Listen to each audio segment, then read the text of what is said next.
സിന്ദൂരരേഖ ഭാഗം 73. അയ്യേ, എൻ്റെ അമ്മു കരയുവാണോ? പെട്ടെന്ന് അവളെ നോക്കിയപ്പോൾ അമ്മാള് കരയുന്നത് കണ്ടതും അവൻ അവളെ കളിയാക്കുന്നത് പോലെ പറഞ്ഞു. പക്ഷേ എന്നിട്ടും അവൾ കരച്ചിൽ നിർത്തിയില്ല. എനിക്കിതൊന്നും അറിയില്ലായിരുന്നു. ഇങ്ങനെയൊക്കെ ആണെന്ന് അറിയില്ലായിരുന്നു. ഈ മനസ്സിൽ ഇത്രയും വലിയ വേദനയൊക്കെ ഒളിഞ്ഞു കിടക്കുന്നുണ്ടെന്നറിയാൻ വയ്യായിരുന്നു എനിക്ക്. അവൾ മനുവിൻ്റെ തോളിലേക്ക് മുഖം അമർത്തി തേങ്ങി.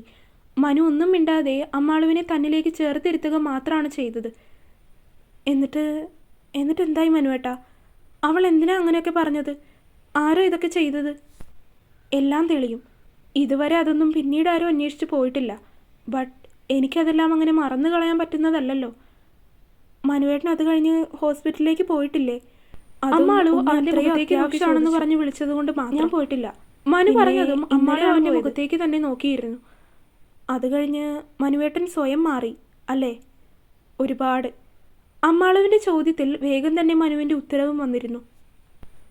എന്തിനാ ഇങ്ങനെയൊക്കെ? അതും ചെയ്യാത്ത തെറ്റിനു വേണ്ടി. തെറ്റ് ചെയ്തിട്ടില്ല എന്നെനിക്കും എൻ്റെ മനസാക്ഷിക്കും അറിയാം. പക്ഷേ അറിഞ്ഞോ അറിയാതെയോ ഞാനല്ല ആ ചെറുപ്പക്കാരൻ്റെ മരണത്തിന് കാരണം എന്നൊരു കുറ്റബോധം. പോരാത്തതിന് അവളുടെ പ്രശ്നങ്ങളും എല്ലാം കൂടി ആയപ്പോൾ ആകെ മനസ്സ് തളർന്നു പോയി. അന്നേരത്തെ തോന്നതിലാണ് ആർട്ടിലേക്ക് തിരിഞ്ഞത്. ഒരുപക്ഷെ ഡോക്ടർ എന്ന പ്രൊഫഷനേക്കാൾ ഇഷ്ടമായതായതുകൊണ്ട് ഇതിലെനിക്ക് കംഫർട്ടായിട്ടിരിക്കാൻ പറ്റി. ഹോസ്പിറ്റലിൽ കംപ്ലീറ്റ്ലി ഉണ്ണി ഏറ്റെടുത്തു. പക്ഷേ അവന് ബാക്ക് സപ്പോർട്ടാണ് ഞാനിപ്പോഴും ഉണ്ടെന്ന കാര്യം പലർക്കും അറിയില്ല. എല്ലാവരും കരുതിയത് ഞാൻ ഹോസ്പിറ്റൽ ഉപേക്ഷിച്ച് പോയി എന്നൊക്കെയായിരുന്നു. നാട് വിട്ടു പോയി എന്ന ഗോസിപ്പ് വരെ ഉണ്ടായിരുന്നു. അത് പറഞ്ഞ് മനു ഒന്ന് ചിരിച്ചു. പക്ഷേ ഞാനിവിടെ ഈ ദേവനിലയത്തിലുണ്ടായിരുന്നു. ഇവിടെ ഓരോ മതിലുകൾക്കും അറിയാം ഞാൻ എന്തോരം വിഷമിച്ചിട്ടുണ്ട്, വേദനിച്ചിട്ടുണ്ട് എന്നുള്ളത്. മെൻ്റലി ഞാൻ എത്രമാത്രം വീക്കായിരുന്നു എന്നുള്ളതും ഈ ചുവരുകൾക്കറിയാം. ഒറ്റയ്ക്കിരിക്കാനായിരുന്നു എപ്പോഴും താല്പര്യം. അങ്ങനെ വന്നപ്പോൾ അമ്മ വീട്ടിൽ നിന്ന് ഇങ്ങോട്ടേക്ക് താമസം മാറി. ഇവിടുന്ന് വീട്ടിലേക്ക് പോകാതെ ഹോസ്പിറ്റലിലേക്ക് പോകാതെ ഞാൻ ഈ വീടിനുള്ളിൽ തന്നെ കഴിച്ചുകൂട്ടി. And that was the worst and darkest chapter of my life. ഇനി ഒരിക്കലും അതൊന്നും ഓർക്കാനോ ആരോടെങ്കിലും പറയാനോ ഞാൻ താല്പര്യപ്പെടുന്നില്ല. ഇനി ഓർക്കണ്ട. മറന്നു കളയാൻ എന്നെക്കൊണ്ട് പറ്റില്ല അമ്മു. മനസ്സിലേറ്റ മുറിവ് അത്രയും ആഴത്തിലാണ്. അതുകൊണ്ട് മറക്കാനും പൊറുക്കാനും ഒന്നും എളുപ്പമല്ല എനിക്ക്. അവൾ പറഞ്ഞ് അവസാനിപ്പിക്കും മുന്നേ തന്നെ അവനും പറഞ്ഞിരുന്നു. അവൻ്റെ വാക്കുകൾക്ക് ചെവി കൊടുത്തുകൊണ്ട് അവൾ അവൻ്റെ തോളിലേക്ക് ചാഞ്ഞു. ഇപ്പോൾ ഉണ്ണിയേട്ടൻ ഇങ്ങനെ ആയത്? ഇതിനുള്ളിൽ ഇനിയും അറിയാൻ വയ്യാത്ത ഒരുപാട് കാര്യങ്ങളുണ്ടമ്മു. അതൊക്കെ അന്വേഷിച്ചിട്ടുള്ള ഒരു യാത്രയിലാണ് ഞാൻ. തലയും വാലും ഇല്ലാതെ ഓരോന്ന് അന്വേഷിക്കാൻ തുടങ്ങിയിട്ട് വർഷങ്ങളായിരിക്കുന്നു. ഇപ്പോൾ അതെല്ലാം ഏകദേശം അതിൻ്റെ അവസാന പടികളിലേക്ക് എത്തുകയും ചെയ്തു. ഇങ്ങോട്ടാണോ അങ്ങോട്ടാണോ എന്നറിയാൻ വയ്യാത്തൊരവസ്ഥയിലാണ് ഞാൻ. അതുകൊണ്ടാണ് ഇപ്പോൾ ഒരു വിവാഹവും ഒന്നും വേണ്ടെന്ന് ഞാൻ കരുതിയത്. അപ്പോൾ ഈ പ്രശ്നങ്ങളൊന്നും ഇല്ലായിരുന്നുവെങ്കിൽ മനുവേട്ടൻ അനവധിയെ വിവാഹം ചെയ്തേനെ അല്ലേ? അങ്ങനെ തന്നെ അവൻ്റെ തോളിലേക്ക് ചാഞ്ഞിരുന്നു കൊണ്ടുള്ള അവളുടെ ചോദ്യം. അത് കേട്ടതും മനു അവളെ ഒന്ന് മുഖം തിരിച്ചു നോക്കി. അവളാണെങ്കിൽ അവൻ്റെ ഉത്തരം അറിയാനെന്നോണം അവൻ്റെ മുഖത്തേക്ക് തന്നെ നോക്കിയിരിക്കുകയാണ്. അത് കണ്ടതും പെട്ടെന്ന് അവനൊരു കുസൃതി തോന്നി. കുറച്ചു നേരമായിട്ടുള്ള ഈ ഒരു സെൻറ്റി മൂഡ് മാറാൻ അവളെ ഒന്ന് കളിപ്പിക്കാമെന്ന് കരുതി അവൻ പറഞ്ഞു. പിന്നല്ലാതെ ഈ പ്രശ്നങ്ങളൊന്നും ഇല്ലായിരുന്നുവെങ്കിൽ ഞാൻ അവളോട് എൻ്റെ ഇഷ്ടം തുറന്നു പറഞ്ഞേനെ. ചിലപ്പോൾ ഈ നേരത്ത് ഞങ്ങൾക്ക് 2 കുട്ടികളും ആയേനെ. അത് പറഞ്ഞു കഴിഞ്ഞ അടുത്ത നിമിഷം തന്നെ അവൻ്റെ കൈകളിൽ അവളുടെ പല്ലുകൾ ആഴ്ന്നിറങ്ങിയിരുന്നു. ആ അത് തീരെ പ്രതീക്ഷിക്കാത്തതായതുകൊണ്ട് മനു ഉറക്കെ അലറിപ്പോയി. പട്ടിയുടെ ജന്മാണോ? എൻ്റെ പൊന്നോ, എൻ്റെ മാംസം കടിച്ചു പറിച്ചെടുത്തു എന്ന് തോന്നുന്നു. കയ്യിലേക്ക് നോക്കിക്കൊണ്ട് മനു പറഞ്ഞതും അമ്മാളും അവനെ ദേഷ്യത്തിൽ നോക്കി. മനു നോക്കുമ്പോൾ ഷർട്ടുള്ള ഭാഗത്ത് അവളുടെ പല്ലിൻ്റെ അടയാളം വട്ടത്തിൽ കിടക്കുന്നുണ്ട്. അങ്ങനെയൊക്കെ പറയാൻ നിന്നിട്ടല്ലേ? ആണല്ലേ? നീയല്ലേ എന്നോട് അങ്ങനെയൊക്കെ ചോദിച്ചത്? നീ ചോദിച്ചതിനുള്ള ഉത്തരവല്ലേ ഞാൻ തന്നത്? മനുവും ഗൗരവത്തിൽ തന്നെ അവളോട് തിരികെ പറഞ്ഞു. ഞാൻ ചോദിച്ചപ്പോൾ മനുവേട്ടൻ എന്ത് പറയണമായിരുന്നു? ഇല്ല, അങ്ങനെ ഉണ്ടാവില്ല, എനിക്ക് നീ മാത്രം മതി എന്നൊക്കെ പറയണമായിരുന്നു. വെയിറ്റ്, ഇതെന്താ വല്ല പൈങ്കിളി ഡ്രാമയാണോ? പറയുന്നത് നോക്ക്. ഇതിനൊക്കെ പ്രേമിക്കാൻ പോയോ എന്നെ പറഞ്ഞാൽ മതി. ഞാൻ പറഞ്ഞു എന്നെ പ്രേമിക്കാൻ? ഇല്ല, പക്ഷെ എൻ്റെ കഷ്ടകാലത്തിൻ്റെ നേരത്ത് അങ്ങനെ സംഭവിച്ചു പോയി. ആണല്ലേ? എങ്കിലൊരു പണി ചെയ്, എന്നെ ഡിവോഴ്സ് ചെയ്തിട്ട് വേറെ ആരെങ്കിലും കെട്ടിക്കോ. കുഴപ്പമില്ലല്ലോ അപ്പോൾ. ഓ, അപ്പോൾ നിങ്ങൾക്ക് എന്നെ വേണ്ടല്ലേ? നിന്നെ ഞാൻ എന്ത് ചെയ്യണം? ഇവിടെ അടുത്തൊരു പുഴയുണ്ട്, അതിൽ കൊണ്ടുപോയി എറിഞ്ഞു കളയട്ടെ? ഗൗരവത്തിൽ അവളുടെ മുഖത്തേക്ക് നോക്കി മനു ചോദിച്ചതും അമ്മാളും നിശബ്ദമായി. ശരിക്കും നിങ്ങൾ അവളെ കല്യാണം കഴിക്കുമായിരുന്നോ? കുറച്ചു നേരം കഴിഞ്ഞപ്പോൾ വീണ്ടും സംശയത്തോടെയുള്ള അവളുടെ ചോദ്യം. നോ. അതെന്താ? അവളുടെ സ്വഭാവം വെച്ച് എനിക്ക് അവളുമായിട്ട് അഡ്ജസ്റ്റ് ചെയ്യാനൊന്നും പറ്റില്ലായിരുന്നു. സോ അങ്ങനെയൊന്നും ഉണ്ടാവാൻ പോകുന്നില്ലായിരുന്നു. അതെന്താ? കുറേ നേരമായല്ലോ. എന്താ വേണ്ടത്? കുറച്ച് സമയമായിട്ട് ചോദ്യങ്ങൾക്ക് പിറകെ വീണ്ടും വീണ്ടും ചോദ്യങ്ങൾ ചോദിച്ചുകൊണ്ടിരുന്നതും മനു അവളോട് ഗൗരവത്തോടെ ചോദിച്ചു. എന്ത്? എനിക്കൊന്നും വേണ്ട. അമ്മാളും അത് പറഞ്ഞ് അവനെ മൈൻഡ് ചെയ്യാത്തതുപോലെ ഇരുന്നു. അമ്മു ലുക്ക്, അവളോട് എനിക്ക് ചെറിയൊരു ഇഷ്ടം ഉണ്ടായിരുന്നു എന്നുള്ളത് സത്യം തന്നെയാണ്. പക്ഷേ അത് പ്രണയമായിരുന്നു എന്നത് എനിക്കിപ്പോഴും അറിയില്ല.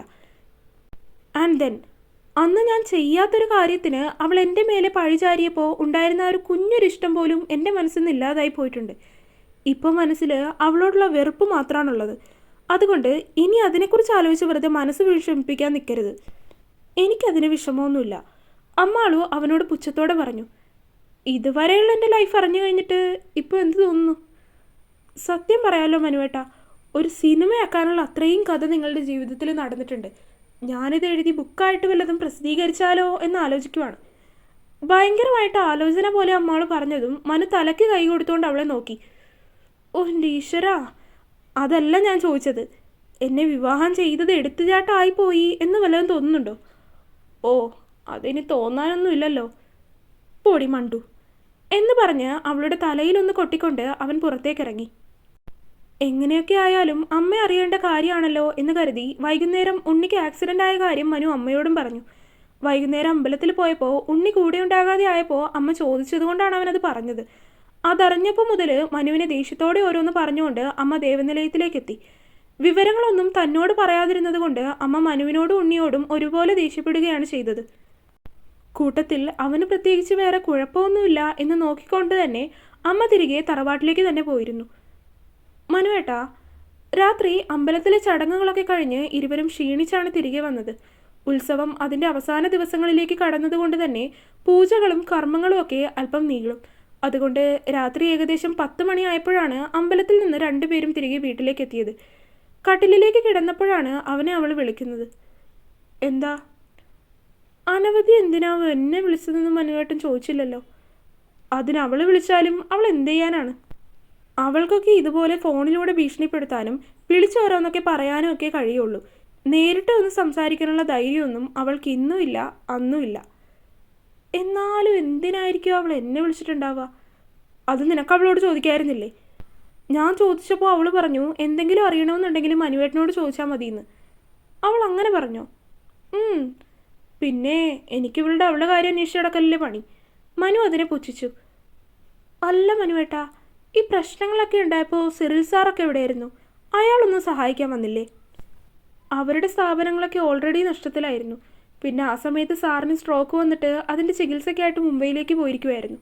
അതിനുശേഷം അവിടെ നിന്ന് ദുബായിലേക്കായിട്ടേ പോയി. അങ്ങനെയൊക്കെ പറയുന്നുണ്ടായിരുന്നു. പക്ഷേ അത് പറയുമ്പോഴുള്ള അവൻ്റെ ഒരു ഒഴിഞ്ഞു മാറുന്ന പോലെയുള്ള സ്വഭാവം അമ്മാൾ ശ്രദ്ധിച്ചിരുന്നു. എങ്കിലും അവന് പറയാൻ താല്പര്യമില്ലെങ്കിൽ അത് പറയണ്ടെന്ന് കരുതി അവൾ കൂടുതൽ കുത്തി കുത്തി ചോദിക്കാൻ നിന്നില്ല. കാരണം ഇത്രയും കാര്യങ്ങൾ അവൻ പറഞ്ഞതിൽ നിന്ന് തന്നെ അവൻ മനസ്സിൽ എന്തൊക്കെയോ കാര്യങ്ങൾ കണക്ക് കൂട്ടുന്നുണ്ടെന്നും അവൻ ഇക്കഴിഞ്ഞ വർഷങ്ങൾ മുഴുവൻ എന്തൊക്കെയോ കാര്യങ്ങൾ അന്വേഷിച്ച് നടക്കുകയായിരുന്നു എന്നൊക്കെയുള്ള കാര്യങ്ങൾ അമ്മാളുവിന് മനസ്സിൽ തോന്നാൻ തുടങ്ങിയിരുന്നു. അതുകൊണ്ട് തൻ്റെ ഉള്ളിലുള്ള സംശയം അവനോട് ചോദിച്ചപ്പോൾ അതിന് കൃത്യമായിട്ടുള്ളൊരു ഉത്തരം അവൻ നൽകിയില്ലെങ്കിലും അവൻ പറഞ്ഞ ഉത്തരത്തിൽ അവൾ തൃപ്തിയായിരുന്നു. അതിൽ കൂടുതലായിട്ട് എന്തെങ്കിലും തനിക്ക് അറിയണമെന്നുണ്ടെങ്കിൽ അതെന്തെങ്കിലും ഒരിക്കലും അവനായിട്ട് തന്നെ തന്നോട് പറയും എന്നൊരു ഉറപ്പും അവളിലുണ്ടായിരുന്നു. അങ്ങനെ ഇന്ന് ഉത്സവത്തിൻ്റെ അവസാന ദിവസമാണ്.